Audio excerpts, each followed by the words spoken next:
plus tu aimes Dieu, plus il a peur de toi. Amen. Que le nom de l'Éternel soit glorifié. Nous n'avons pas beaucoup de temps, mais j'aimerais simplement vous parler d'un seul amour, l'amour de Dieu.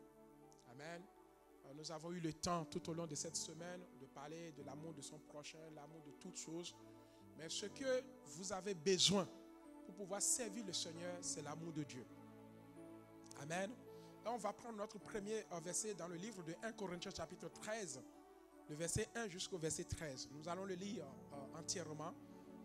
Alléluia. Nous allons lire ce verset entièrement. 1 Corinthiens chapitre 13. C'est un verset qui nous parle de l'amour. Amen. Je lis la parole de l'Éternel. Amen. Quand je parlerai les langues des hommes et des anges, si je n'ai pas la charité, donc à la place de la charité, vous pouvez mettre l'amour. Amen. Donc on va dire, si je n'ai pas l'amour, je suis un airain qui résonne ou une cymbale qui retentit. Et quand j'aurai même le don de prophétie, la science de tous les mystères et toute la connaissance, quand j'aurai même toute la foi jusqu'à transporter même des montagnes, si je n'ai pas l'amour, je ne suis rien. Et quand je distribuerai même tous mes biens aux gens pour la nourriture des pauvres, quand je livrerai même mon corps pour être brûlé, si je n'ai pas l'amour, cela ne sert à rien. L'amour est patient. Il est plein de bonté. L'amour n'est point envieux.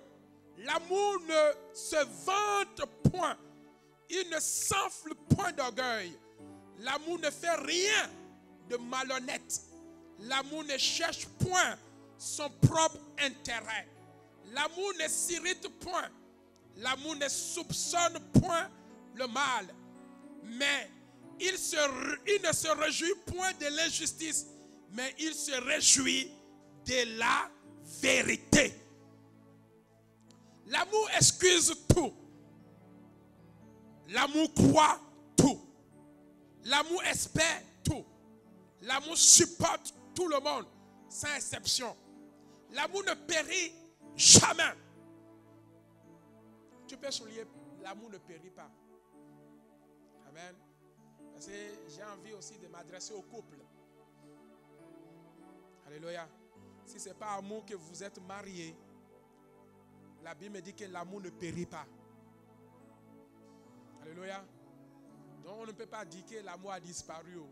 Il ne périt pas. Alléluia. Il est là. À nous d'allumer la flamme. Amen. L'amour ne périt pas. Les prophéties pour lesquelles nous courons parfois prendront fin. Les langues cesseront. La connaissance disparaîtra. Car nous connaissons qu'en partie et nous prophétisons en partie. Mais quand ce qui est parfait sera venu, ce qui est partiel disparaîtra. Amen. Lorsque j'étais enfant, dit l'apôtre Paul, je parlais comme un enfant, je pensais comme un enfant, je raisonnais comme un enfant. Alléluia. Je raisonnais comme un enfant. Lorsque je suis devenu homme, j'ai fait disparaître ce qui était de l'enfant. Ce qui était de l'enfant, c'était les querelles, les jalousies, les médisances. Alléluia. Les bagarres. Ça, c'est de l'enfantillage. Amen. L'esprit de non-pardon. Ça, c'est des choses de l'enfant. Mais quand on grandit, on prend conscience de certaines choses et on arrête. Le verset 12. Aujourd'hui, nous voyons au moyen d'un miroir, comme je l'ai dit le dimanche dernier, nous voyons au moyen d'un miroir d'une manière obscure. Mais alors nous verrons face à face. Aujourd'hui, je connais en partie, mais alors que je connaîtrai comme j'ai été connu. Le verset 13 qui est la fin. Maintenant donc, ces trois choses demeurent. La foi demeure. Parce que sans la foi, nous ne serons pas sauvés.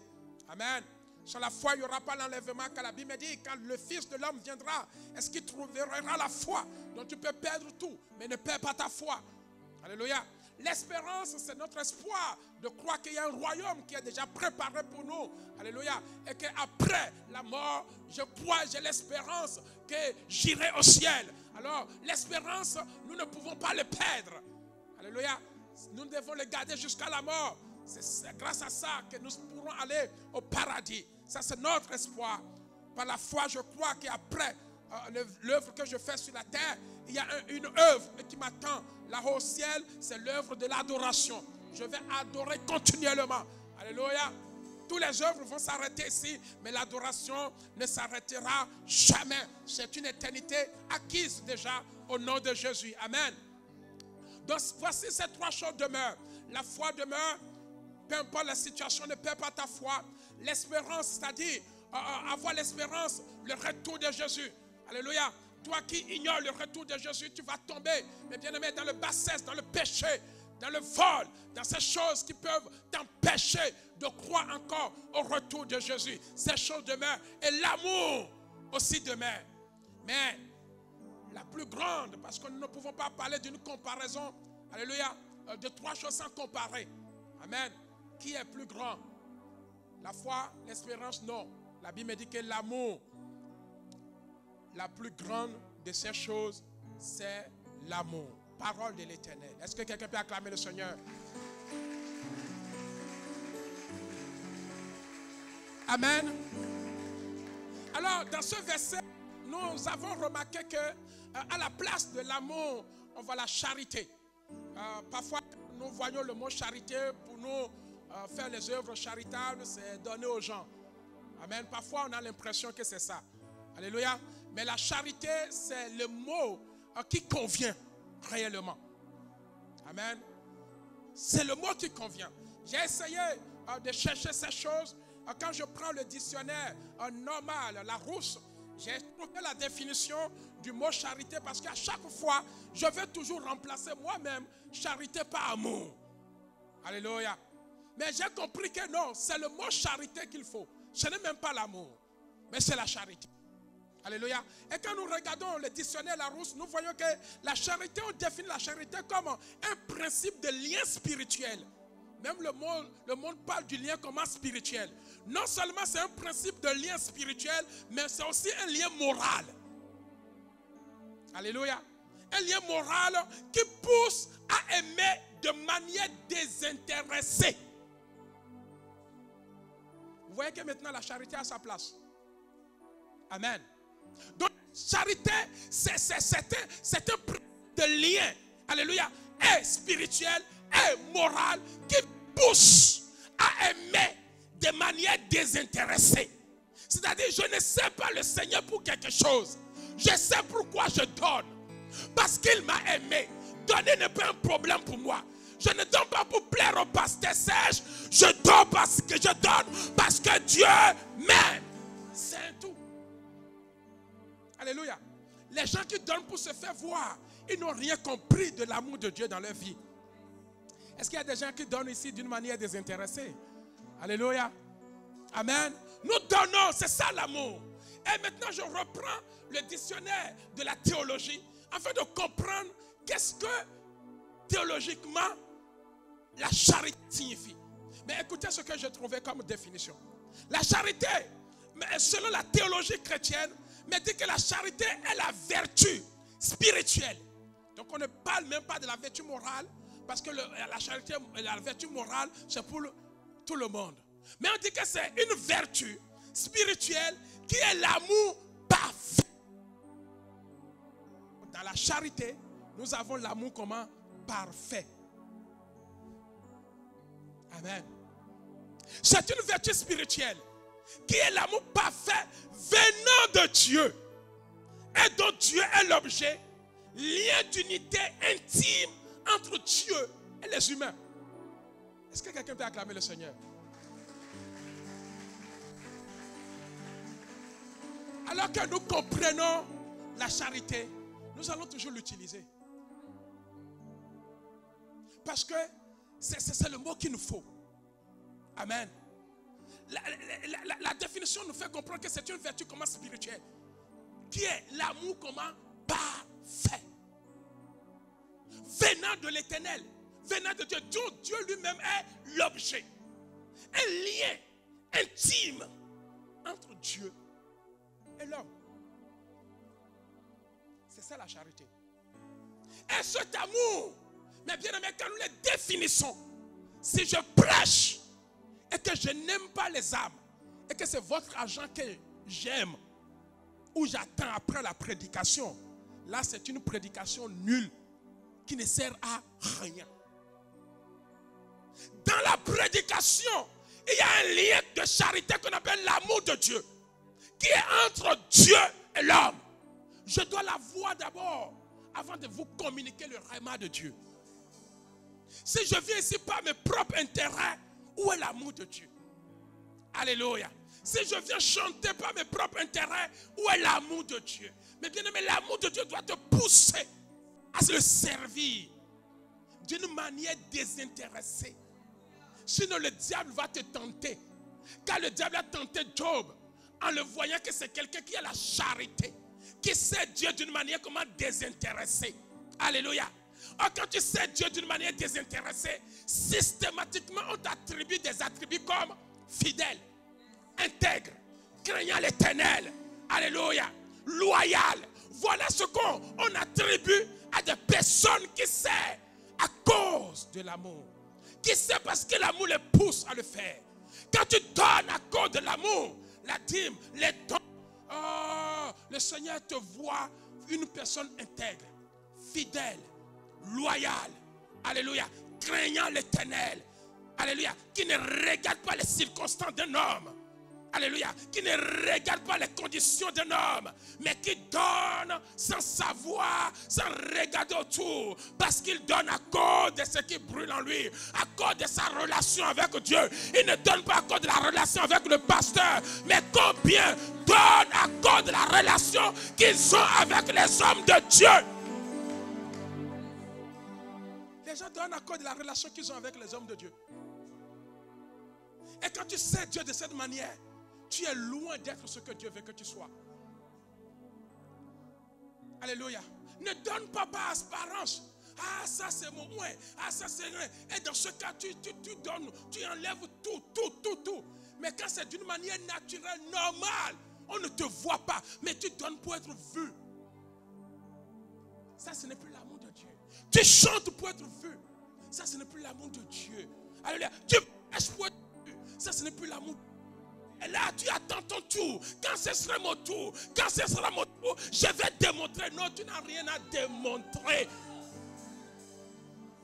Nous servons à cause de l'amour, pas à cause des hommes. Nous chantons à cause de l'amour, pas à cause des hommes. Nous servons à cause de l'amour, pas à cause des hommes. Alléluia.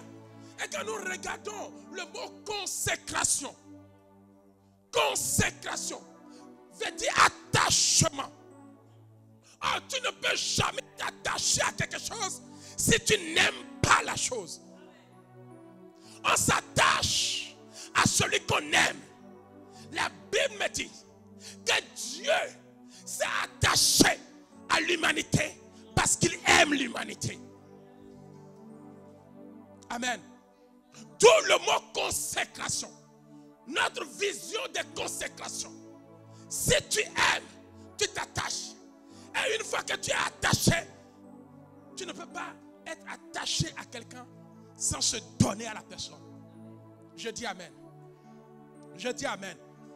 Alors, quand tu te consacres à quelqu'un, tu commences à te rapprocher de cette personne. Alléluia. Quelqu'un dit une année de consécration. Une année de consécration. Certainement, le Seigneur attend encore que nous nous attachions à lui parce que nous l'aimons. C'est ce que lui-même il a fait. On ne peut pas s'attacher à quelqu'un si on n'aime pas la personne.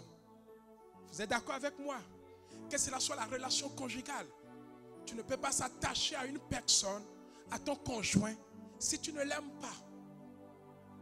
Amen. Et quand tu l'aimes, tu commences à se consacrer à ton partenaire. Se consacrer, c'est se donner. Tu commences à se donner. La Bible me dit que Ruth et Orpa étaient dans une situation. Mais la Bible me fait comprendre que Ruth aimait Naomi. Alléluia. Et du moment où elle aima Naomi, la Bible me dit qu'elle s'attacha à Naomi. Et dès qu'elle s'attacha, elle pourra dire, où que tu iras, j'irai. Naomi, écoute-moi bien. Je ne suis pas de ta race. De toi et moi, normalement, je ne peux pas m'attacher. Mais j'ai quelque chose en toi qui me permet de s'attacher à toi. Car je sais qu'en s'attachant à toi, j'aurai ce que je désire obtenir. La solution avec Dieu est dans l'attachement. Job l'a dit très bien. Attache-toi à l'Éternel et tu auras le bonheur. Amen. La Bible dit que Ruth s'attacha à Naomi et jusqu'à ce qu'elle rentra dans sa destinée. Parce que Ruth a compris que là où Orpa n'a pas aimé, moi je peux aimer. Là où les gens n'arrivent pas à aimer Dieu, toi tu l'aimes. Et c'est ça qui va t'amener dans ta destinée. Et c'est ça qui fait la différence. Alléluia. Mon frère, tu veux que Dieu t'amène très loin. Aime-le. Ne regarde pas les autres. Même si les autres renoncent comme les Orpa a renoncé. Alléluia. Toi, tu sais pourquoi tu t'attaches. Même si tu ne vois pas là où Naomi t'amener, toi continue à s'attacher. Peu importe le prix. Dis, là où il y a Dieu, je serai. Là où il y a Dieu, je serai. Là où il y a Dieu, je serai. Même si mon mari est mort, je m'attache à Dieu. Amen. Quand tu aimes, tu te consacres. La Bible me dit qu'Abraham était dans une situation. Aussi longtemps qu'il était dans la situation, il eut un fils qu'on appelle Isaac. La Bible me dit que dès qu'Abraham a eu Isaac, il commença par s'attacher à Isaac. Et il commença par se consacrer, se donner plus à Isaac. Vous savez ce que Dieu vient lui dire? Dieu vient lui dire, Abraham, Abraham, donne-moi ton fils que tu aimes. Ton fils que tu aimes. Alléluia. Mais on ne peut que donner ce qu'on aime. Alléluia. Mais ce que tu n'aimes pas, tu ne peux pas le donner. Donc toi-même, tu sais que le cadeau là, tu n'aimes pas. Comment tu vas le donner à ce frère? Amen. Si tu le donnes, c'est qu'il y a un problème. Toi-même, tu regardes la chose. Tu n'aimes pas. Donc c'est lui qui prend les choses pourries, quoi. Alléluia. Vous voyez ce que nous, la nuance maintenant. Nous ne pouvons que donner. Et quand Abraham a compris, Dieu a compris cela, Dieu a demandé à Abraham, donne-moi ton fils que tu... Regardez ce que Dieu va faire. Et Abraham a compris que depuis longtemps, il se consacra à son fils. Parce qu'il l'aime. Quand tu aimes, tu te donnes. Il n'a pas eu les mêmes sentiments ou les mêmes relations quand il avait mis au monde Ismaël. Alléluia. Mais quant à Isaac, son amour pour Isaac devient autre chose. Alléluia. Et Dieu va lui dire, comme tu aimes, donne. Mais bien, mais quand tu aimes, tu te consacres. Si tu aimes Dieu, tu te consacreras plus que nous tous. Personne ne te dira de le faire avant que tu ne le fasses. Cela devient une relation entre toi et ton Dieu. Mais aujourd'hui, la réalité n'est pas vraie. Parfois, on est obligé de forcer les gens à faire certaines choses. Amen. Qu'après ce temps, ton attitude change. Quelqu'un peut acclamer le Seigneur. Alléluia. Et la Bible me dit que Jésus, Dieu va voir comment Abraham a donné ce qu'il aime, ce qu'il s'est consacré pour. Et Dieu lui-même va faire la même chose. Celui qu'il aime, celui qui se consacre pour. La Bible dit car Dieu a tant aimé le monde. C'est-à-dire Dieu a tellement, alléluia, eu la charité pour l'homme. La charité pour l'homme. L'amour spirituellement parfait pour l'homme. Une relation intime pour l'homme. De telle enseigne que si un homme s'est attaché à son fils et ne me l'a pas refusé, à combien plus forte raison, moi Dieu, je m'attacherai à mon fils et le refuser aux autres. Je vais permettre à ce que mon fils soit un sacrifice pour les autres. Alléluia. Je vais permettre à ce que mon fils soit un sacrifice pour les autres. D'où Jésus est venu. Amen. Parce que le Père l'aimait. Et il donna son fils pour l'humanité. Pour le salut de l'humanité. Pour la guérison de l'humanité. Pour la restauration de l'humanité. Pour le rachat de l'humanité. Est-ce que quelqu'un peut se lever et dire gloire à Jésus? Quelqu'un dit gloire à Jésus. Amen. Et nous ne pouvons pas donner quelque chose que nous n'aimons pas. Alléluia. Quand tu aimes, donne. Si tu aimes Dieu, donne. Que si tu aimes Dieu, investis. Alléluia. Si tu aimes Dieu, donne. Amen. Si tu aimes Dieu, investis. Si tu aimes Dieu, continue à le servir. Si tu aimes Dieu, continue à faire ce que tu dois faire. Alléluia. Et aujourd'hui, nous avons remarqué comment les gens se donnent. Ils se donnent à leur mari parce qu'ils aiment son mari. Moi, je me donne à ma femme parce que je l'aime. Si je ne l'aime pas, je ne peux pas me donner à elle. Je me donne à Christ parce que j'aime Christ. Il y a des gens qui se donnent à leur travail parce qu'ils aiment leur travail. Il y a des gens qui se donnent à la fête parce qu'ils aiment fêter. Il y a des gens qui se donnent à l'alcool parce qu'ils aiment l'alcool. Il y a les gens qui se donnent au sexe parce qu'ils aiment ça. Tu ne peux pas se donner à quelque chose que tu n'aimes pas. Il y a les gens qui aiment dormir parce qu'ils aiment dormir. Amen. Il y a des gens qui aiment l'argent. Ils se donnent pour l'argent. Mais ce qui fait la différence, c'est la récompense que chacune des choses que vous aimez produit dans votre vie. Non, vous n'avez pas servi. Je dis que ce qui fait la différence, alléluia, c'est les conséquences ou c'est les récompenses de chacune des choses que vous aimez dans votre vie. Si tu aimes le monde, tu auras la récompense du monde. Si tu aimes le sexe, tu auras la récompense du sexe. Si tu aimes l'argent, tu auras la récompense de l'argent. Mais à côté de ces choses, moi, ce n'est pas l'alcool que j'aime. Oh. Ce n'est pas les fêtes que j'aime. Oh. Ma récompense est auprès du Seigneur. J'aime le Seigneur. Ma récompense sera grande. J'aime le Seigneur. J'aime servir le Seigneur. J'aime chanter le Seigneur. J'aime prêcher le Seigneur. J'aime adorer le Seigneur. Et ma récompense sera différente des autres choses. La différence est dans la récompense.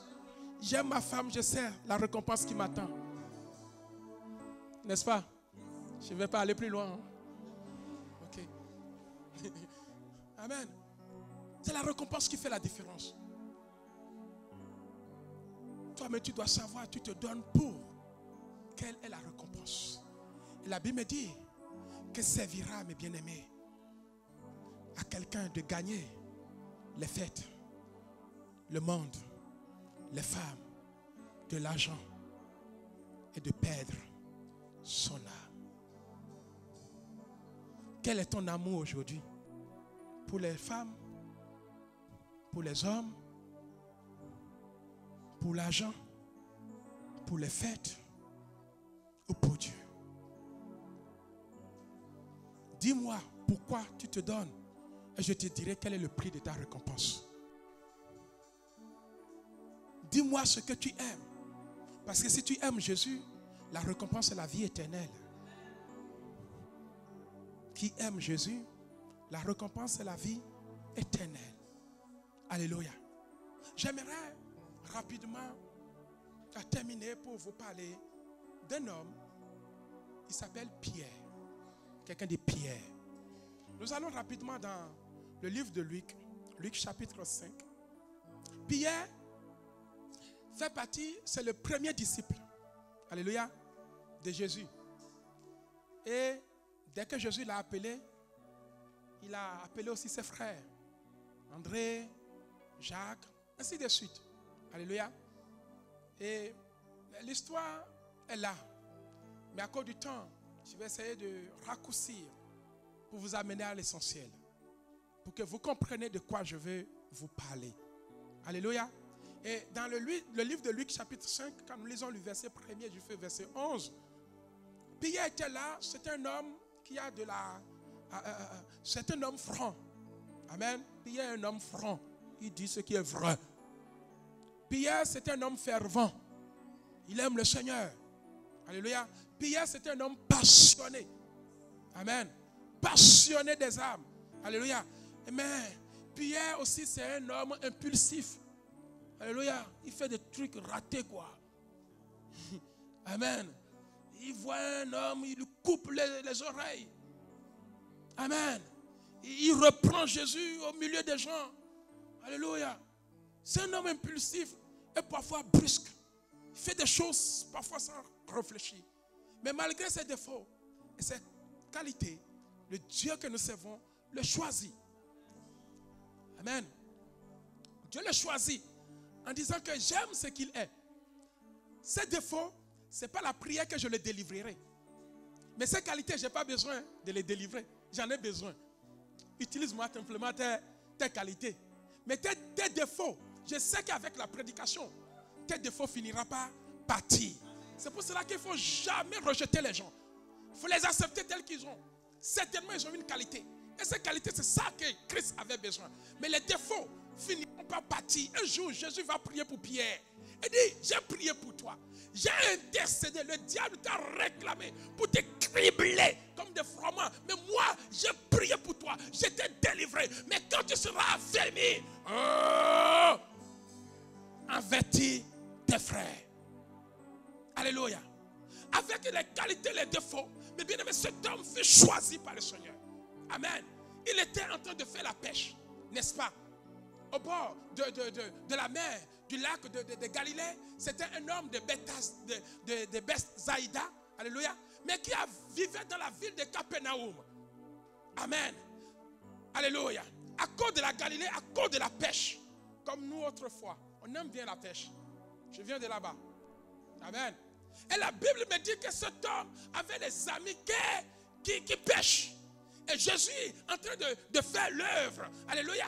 Et elle n'avait pas un autre moyen. Et Jésus lui dit, prête-moi ta barque. Alors ce Pierre était déjà rencontré par Jésus.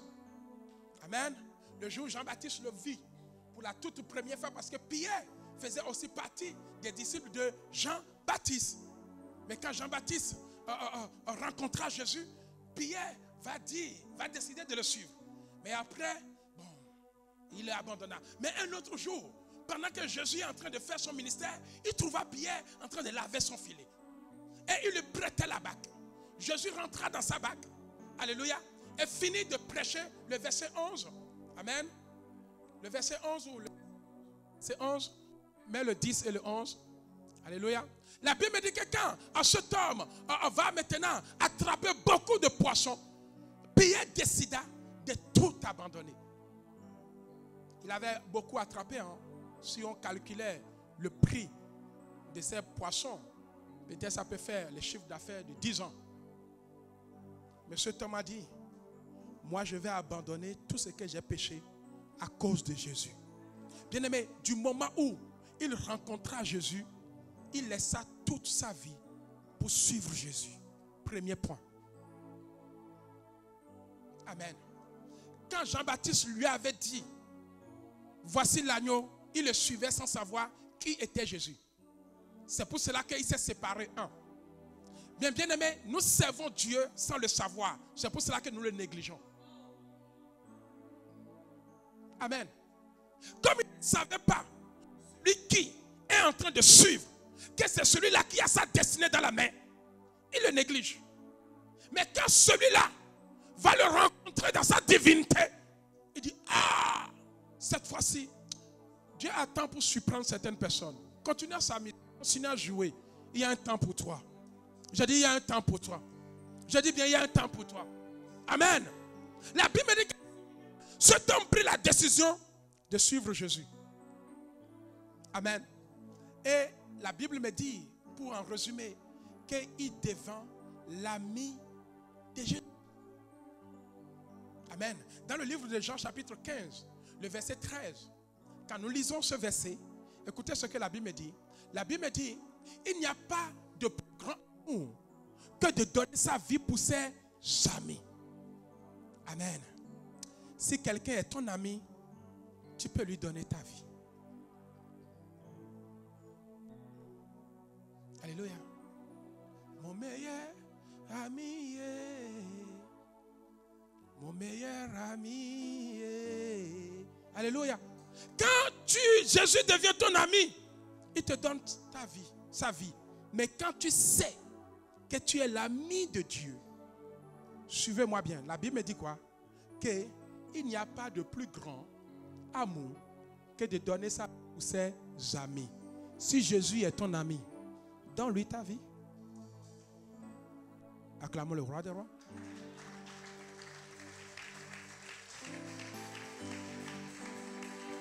Jésus, lui, il nous a donné sa vie parce qu'il a considéré que nous sommes ses amis. C'est pour cela qu'il s'est livré pour nous. Maintenant, quand tu dis Jésus est mon ami, mais donne-lui ta vie. Alléluia. Ma femme est mon amie. Je lui livre ma vie. Tu ne peux pas la toucher. Tu vas me voir de quoi je me chauffe. Amen. Je peux être là, si elle n'est pas là, mon esprit n'est pas ici. Mon esprit est en train de la chercher quelque part. Amen. Je fais des efforts, mais je sais que mon esprit est là où elle est. Quand on aime un ami, on donne sa vie pour. Si ton frère qui est à côté de toi, c'est ton ami, donne ta vie pour ce frère. Aime ce frère. Assiste ce frère. Ne le laisse pas tout seul. Amen. Regarde un peu sa galère et soutiens-le. La Bible dit quand il n'y a pas de plus grand amour que de donner sa vie pour ses amis. Si je suis ton ami, donne-toi pour que cette œuvre avance. Ne retiens pas tes finances. Ne retiens pas tes œuvres, les dons que Dieu t'a donnés. Laisse-le à notre service. Alléluia. Alléluia. Alléluia. La Bible dit qu'aussitôt, Pierre se voyait s'attacher à Jésus. Il s'attacha à Jésus jusqu'au point où Pierre va dire, ou que tu mourras, j'irai. Nous allons le lire. La Bible dit que même bien avant ça, Pierre était tellement franc, fervent, que c'est sur lui que l'église a été bâtie. L'église a été bâtie sur Pierre, sur la vérité de Pierre, sur la parole de Pierre. Et la Bible dit, Simon, désormais, alléluia, sur cette pierre, je bâtirai mon église. Quand on aime, on bâtit dans la vie de cette personne. Si tu aimes vraiment ta femme, bâtis dans sa vie. Fais tout pour qu'elle avance. Si tu aimes ce ministère, cette église, bâtis dans cette église. Jésus aimait tellement Pierre. Et bâtit son église sur sa parole. Si tu aimes ton mari, bâtis tout pour lui. Mais ne te profite pas de lui. Pour Dieu ne sait jamais, je prends tout. Je signe tous les contrats. Comme ça, s'il décède, je prends tout.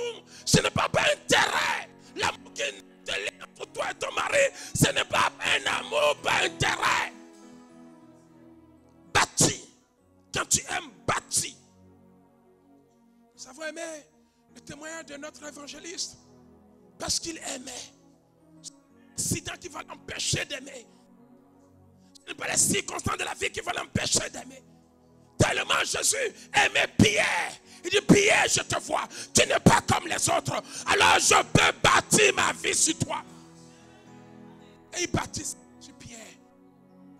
Et c'est d'où la naissance de l'église. Et lui donne la clé. Quand tu aimes une femme, la clé de ta voiture, c'est dans sa poche. La clé de ton compte, de ton banque en compte, tu lui donnes les codes. Tu bâtis. Quand tu aimes. Alléluia. Mais il y a des gens qui sont méfiants. Même le code. Même le relevé annuel de leurs comptes. Ils le cachent. Amour avons-nous? Quel vrai amour, quel amour avons-nous? Alléluia. Livrons-nous. Tu as peur de quoi? Si tu l'aimes, elle t'aime, livre-toi. Ne cache rien. Alléluia. Une génération à venir, ne faites pas comme nous. Alléluia. Échange, osmose, comment vous appelez ça? Transparence, feeling. Alléluia, que tout ça passe. Amen. Alléluia. Et c'était ça, la conclusion entre Pierre et Jésus. La Bible dit qu'un jour, Jésus devrait souffrir. Or, quand quelqu'un t'aime, même tes souffrances, tu lui communiques. Jésus n'a dit à personne sur la terre des vivants qu'il allait mourir, qu'il allait souffrir. Il appela ses disciples qu'il aimait. Il dit, venez, vous savez, moi le Fils de l'homme que vous voyez, ne pensez pas que je suis éternel. Mon temps est arrivé, que je vous laisse. Quoi? Non, ne dites à personne. Dans peu de temps, je vais souffrir. Je vais mourir. Puis il a dit, quoi? Mais non. À qui irions-nous? Si tout le monde t'abandonne, mais moi, je ne peux pas négliger ton œuvre. Alléluia. Non, Jésus, reviens. Jamais tu ne nous parles de cela. Tu dois rester là. Jésus l'appelle en secret pour dire, pourquoi me reprimandes-tu? Pierre, que cela soit la dernière fois. D'ailleurs, arrière de moi, Satan. Bien-aimé, quand tu aimes, tu es prêt à défendre, même si la personne te dit que je vais te laisser. Tu dis non, tu ne me laisses pas. L'amour n'accepte pas la séparation. Pierre n'a pas voulu se séparer de Jésus. Ruth n'a pas voulu se séparer de Naomi. Même Abraham n'a pas voulu de son fils. Mais le sacrifice demandé de Dieu l'a obligé. Amen. Alléluia.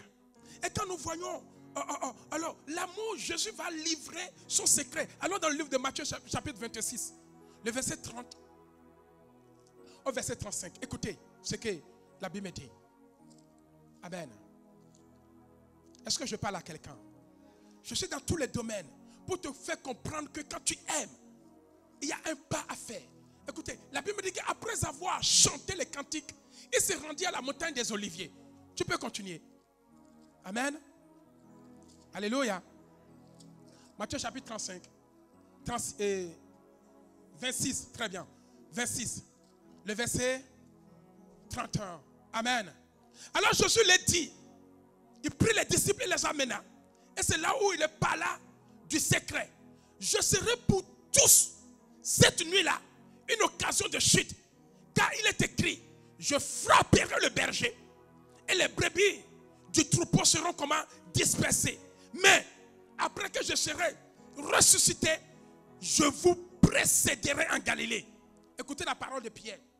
Pierre prenait la parole, lui dit, quand tu serais pour tous une occasion de chute, tu ne seras jamais pour moi. Quand tu aimes ta femme, tu vas dire tout le monde sauf moi, quoi. Elle ne peut pas te blesser. Elle peut blesser tout le monde. Elle peut mettre tout le monde dehors, sauf toi. Jésus lui dit, Pierre lui dit, même si tu es pour les autres une occasion de chute, sauf moi. Pierre aimait Jésus. Parce qu'on lui avait donné la clé de l'église. Dieu t'aime, il t'a donné la clé de son œuvre. Qu'en fais-tu avec? Quelle est ta détermination? Quel est ton sacrifice par rapport à l'œuvre? Pierre décida pour dire non, je ne permettrai pas que tu sois pour moi une occasion de chute. Tout le monde sauf moi. Amen. Il reprend et dit, le verset 34. Amen. Jésus lui dit, je te le dis en vérité, cette nuit même, ayant, avant que le coq chante, tu me renieras 3 fois. Écoutez la parole de Pierre. J'aime cet homme. Pierre lui répondit, quand il me faudra même mourir avec toi, je ne te renierai jamais. Il y a des relations qui ont besoin d'alliance. Et manque d'alliance, nos foyers sont brisés. La Bible me dit, Pierre va prendre la parole et dire, même s'il faut que je meure avec toi, je ne vais jamais te renier. Amen. Je ne vais jamais te renier. Alléluia. Mais Jésus lui avait déjà dit. Et tous les disciples disent la même chose avec. Alléluia. Mais bien aimé, la Bible me dit que plus tard, la situation devenant dure et vraie. Jésus devrait souffrir. Quelqu'un dit Jésus devrait souffrir. La Bible me dit que Jésus commença par souffrir. Amen. Il commença par comment? À souffrir. Nous voyons maintenant le verset 69 au verset 75. Écoutez. Alléluia. Mais bien aimé, même si tu m'aimes, il y aura des temps difficiles. C'est la gestion des temps difficiles qui témoigne l'amour que vous avez les uns pour les autres. Amen. C'est la gestion du temps difficile qui témoigne l'amour que vous avez pour Christ. Il y a des gens, dès qu'ils ont un peu de difficultés, ils vont s'asseoir à la maison. Ils renoncent à l'adoration. Ils renoncent à la prière. Ils renoncent au culte, excusez-moi. Ils renoncent à ce qu'ils ont l'habitude.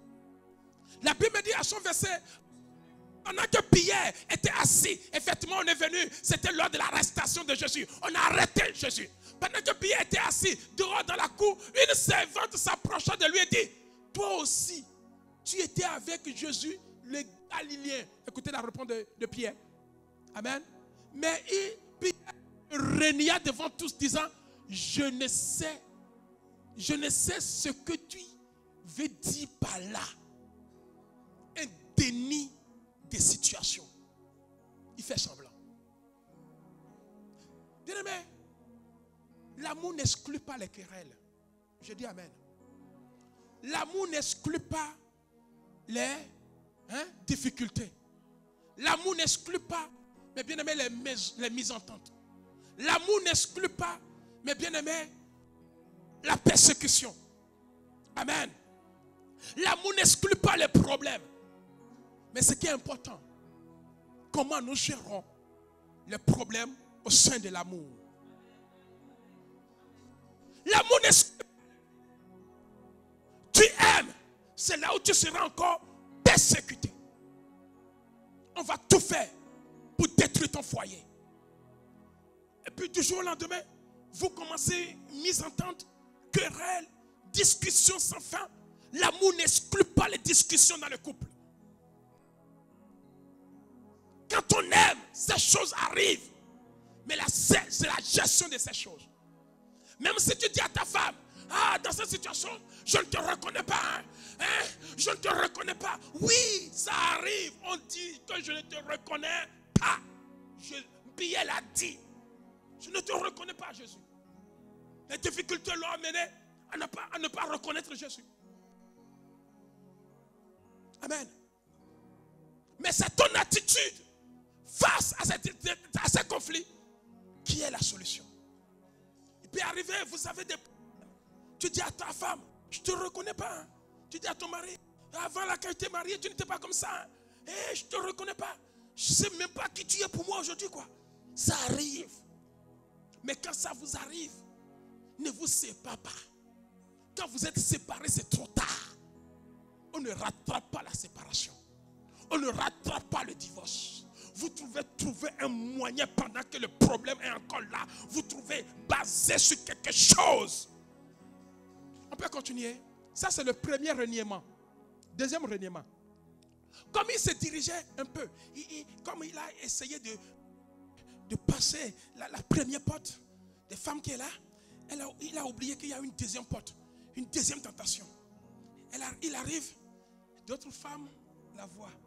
Comme il se dirigeait vers la porte, sorti du milieu d'eux, une autre servante le vit et dit à ceux qui se trouvaient là, hé, celui-ci était aussi avec Jésus de Nazareth. Il parlait de qui? De Pierre. Écoutez la réponse de Pierre. Il le renia à nouveau. Quelqu'un dit à nouveau. Deuxième fois. Avec serment. Je jure sur la tête de mes enfants, sur la tête de ma mère, sur la tête de ci. C'est ce que nous faisons. Sur la tête de ça. Mais l'amour n'exclut pas les problèmes. Pierre a eu des problèmes à cause de l'amour qu'il a pour Jésus. On devrait le tuer. Parce que s'il disait que moi aussi je faisais partie, je ne sais pas ce qu'on va lui dire. Amen. Écoutez le point de Pierre. Pierre dit, je ne connais pas cet homme. Il aggrave sa situation. Il peut arriver dans ta vie, je ne sais pas quel péché tu as. Dieu ne me connaît plus. Mon frère, tu es sûr que Dieu ne te connaît plus? Même si tu tues quelqu'un, même si tu commets l'avortement, même si tu te divorces, peu importe ce que tu as fait, cet homme te connaît. Il te pardonnera. Même si tu penses que tu as brisé tout, Pierre a renié Jésus. Mais celui qui l'a renié, c'est celui-là qui va le servir demain. Comment on peut comprendre l'amour? Un mystère. Mais ce que j'aime bien dans les conflits, Pierre a dit je ne connais pas. Mais Pierre a résolu le problème. Écoutez, ça c'est le deuxième mensonge de Pierre. Le troisième mensonge. Écoutez, un peu après, il était à la porte pour sortir. Et puis un autre groupe arrive. Ceux qui étaient là s'étaient approchés. Dit à Pierre, certainement tu es aussi de ces gens-là. Car ton langage semble que tu fais partie de ceux de oui quoi. On t'a vu dans les photos. Et depuis là, tu n'es plus là. Pourquoi?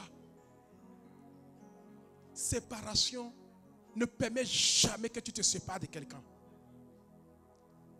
On ne rattrape pas une séparation. Tous ceux-là qui ont été divorcés peuvent vous le dire. Hein. Fini, c'est fini. Mais reste à la maison jusqu'à ce que nous trouvons la solution. Amen. Troisième mensonge. Que répond Pierre? Alors, il se mit à faire des imprécations et à jurer partout, comme une fille, quoi. Tom, hein? Je ne connais pas cet homme, hein? Comme une fille. Je ne sais même pas de quoi vous parlez. Hein? Si cet homme a vécu dans ma vie, moi, je ne sais même pas. Hein? Parce que tu es sûr que c'est de lui que tu parles. Mais c'est le père de tes enfants. Amen. Aujourd'hui, tu effaces son histoire. Alléluia. La Bible dit que ce que Dieu promet, ce que Dieu dit s'accomplit toujours.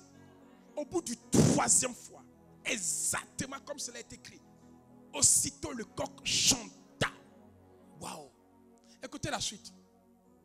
Et Pierre se souvint. Mais bien aimé, dans une relation, avant de te séparer, souviens-toi de quelque chose. Ne quitte jamais une relation sans souvenir. Y a-t-il rien eu dans votre vie qui peut t'arrêter? Y a-t-il rien eu dans votre relation? Le passé ne t'a rien fait dans ta vie qui peut t'empêcher de sortir. Dans une relation, souviens-toi.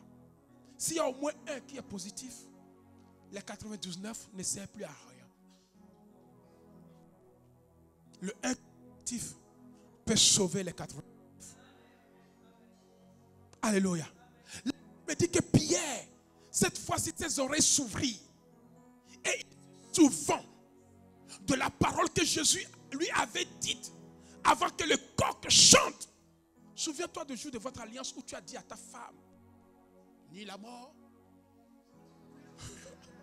ne me séparera de toi. Et quand tu viens en train de prendre tes bagages, souviens-toi de cette parole. Repose les bagages. Repose les bagages.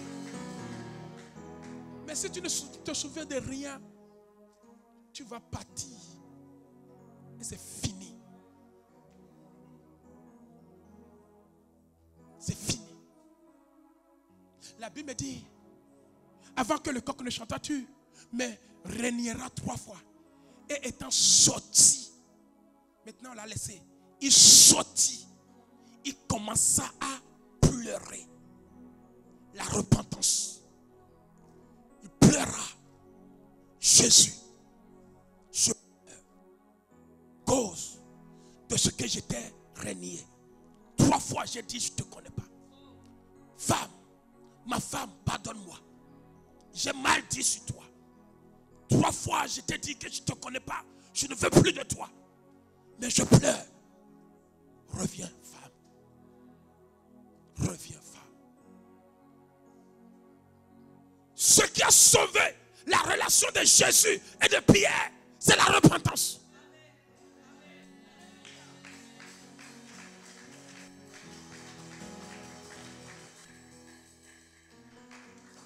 Ce qui peut sauver ton couple, c'est la repentance. Et si vous ne vous repentez, c'est trop tard. Ce qui est parti, est parti. Il faut attendre un autre.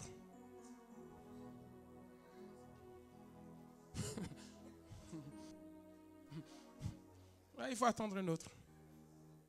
Tu ne peux pas aller ramasser celui qui est déjà sorti. Non, non, non. Un chien qui revient à ce qu'il a vomi, c'est trop tard. Amen. Avant que cela ne t'arrive, repens-toi. Sinon, si tu fais ton monsieur ou ta madame, c'est trop tard. Une vie à recommencer, ce n'est pas facile. Ce qui a sauvé Pierre de Jésus, c'est sa repentance. Il pleura amèrement. Il se repent d'avoir renié Dieu. Est-ce que ce n'est pas parce que ton frère, ta soeur t'a fait quelque chose à l'église? Oh, cette église-là, on m'a fait du mal. Sans repentance, tu vas sortir. Alléluia. Il a renié 3 fois Jésus. Et Jésus va lui redemander 3 fois son amour. De la même manière que tu as rejeté, de la même manière que tu dois encore accepter. Et j'aimerais terminer, désolé pour le temps qui est parti. Amen. Dans le livre de Jean, chapitre 21, le verset 15, j'aimerais finir par là. Vraiment, c'est un enseignement qui mérite ces choses, qui restaurent les foyers, qui restaurent les relations amicales. Alléluia. Jean chapitre 21, verset 15. La Bible dit, après qu'il eut mangé, Jésus dit à Simon Pierre, parce que tu ne peux pas résoudre de tels grands problèmes entre toi et ta femme. La première question qu'elle va te poser, chérie, maintenant que tu es calmé, que tu as pris conscience, même tu... la folie qui t'a attaché là. Amen. La Bible me dit, alors Jésus va appeler Pierre et dit à Pierre Simon, Simon, fils de Jonas, m'aimes-tu plus que tu m'aimes ceux-ci? Plus que ne m'aiment ceux-ci. Ton amour pour Dieu ne doit pas être comparé à ton frère. Ce que ton frère fait pour Dieu, laisse-le le faire. C'est pour toi qui est important. S'il n'est pas là, ne t'absente pas parce qu'il n'est pas là. Amen. Il y a des groupes comme ça dans l'église. Dès que l'autre n'est pas là, il prend tous ses enfants, tout le monde. Pah! Amen. Nous prions que cela ne nous arrive pas. La Bible dit pour se réconcilier maintenant. Sans l'amour, il n'y a pas de réconciliation. On ne peut pas forcer de rester à l'autel. Alléluia. Qui a été comment? Brisé. Jésus lui dit, si tu m'aimes plus que même ceux-ci. Il lui répondit, Pierre, oui Seigneur, tu sais que je t'aime. Je prie que cela commence dans ton foyer au nom de Jésus. Jésus lui dit, si tu m'aimes vraiment, paie mes agneaux. Continue. Il lui répondit une seconde fois. Donc ça, c'est le premier amour que Pierre a renoncé.